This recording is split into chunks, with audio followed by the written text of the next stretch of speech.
Windswept by Nadine D'Souza. The copperpod tree was in full bloom. Vibrant and vivacious, it swayed gracefully from side to side, sending down a shower of copper-yellow petals. "Gosh, you're beautiful!" exclaimed the other trees. The copperpod tree stood up straight and rustled its leaves, clearly enjoying the attention. A gust of wind blew through the forest, causing all the trees to bend westward. "Oh no, my flowers!" cried the copperpod tree, trying its best to stand still. Another gust of wind sent the trees swaying the other way.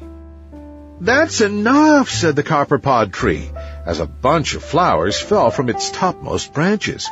"I've just about had enough." All the other trees turned to look. "Now look here, Mr. Wind, I refuse to dance to your tunes any more. I wish to sway by myself, not the way you want me to," said the copperpod tree firmly. A gentle whisper broke out among the trees. The wind stopped blowing. The din of dead silence rang through the forest. A moment later, the wind swept through the air again. It circled around the trees and made a whooshing sound, but it never touched the copperpod tree. The copperpod tree watched the other trees giggle as the wind tickled their branches. Then it turned the other way and admired its flowers. Out of the corner of its eye, it looked to see if any tree was watching, but they were all dancing with the wind. The copperpod tree tried to ruffle its flowers, but it couldn't. It tried to shake its branches, but it couldn't. It tried to lean closer to the other trees, but it couldn't. All it could do was stand still. "Gosh, you're beautiful," said the trees. A few days later, the copperpod tree opened its tired eyes with a glimmer of hope. But the other trees were looking elsewhere. They were looking at the gull-mower tree, which was ablaze with fiery red flowers. It was scattering its petals in the air like tiny sparks of fire. The wind blew around it, tussling its branches and making its flowers flush and even brighter red. Nobody paid any attention to the copperpod tree, which was all bent now. There wasn't a single copper-yellow flower on it. Dried flowers and leaves still clung to its branches. The copperpod tree let out a groan. Its trunk was hurting from standing so still.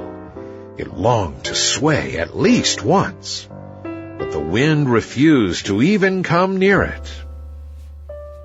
"All right, Mr. Wind, I'm sorry. The truth is that I need you," sighed the copperpod tree. It felt a slight waft of air near its side.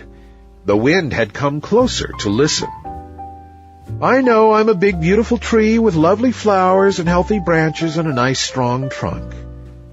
But all that doesn't matter if all I can do is be still," said the copperpod tree. "I want to sprinkle my petals over the little children that sit beneath me.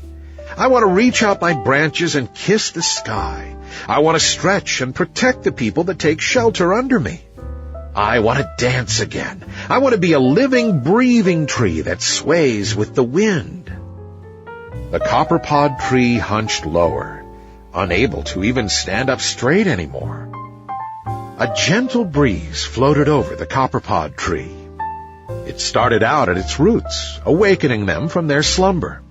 It traveled upward, wrapping itself around its trunk and permeating through its gnarled branches. It gave the tree a little shake, causing its dried flowers and leaves to fall away. It nuzzled the little flower buds which started blooming.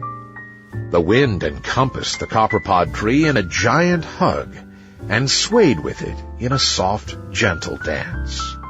The copperpod tree threw its branches around the wind and danced like it had never danced before.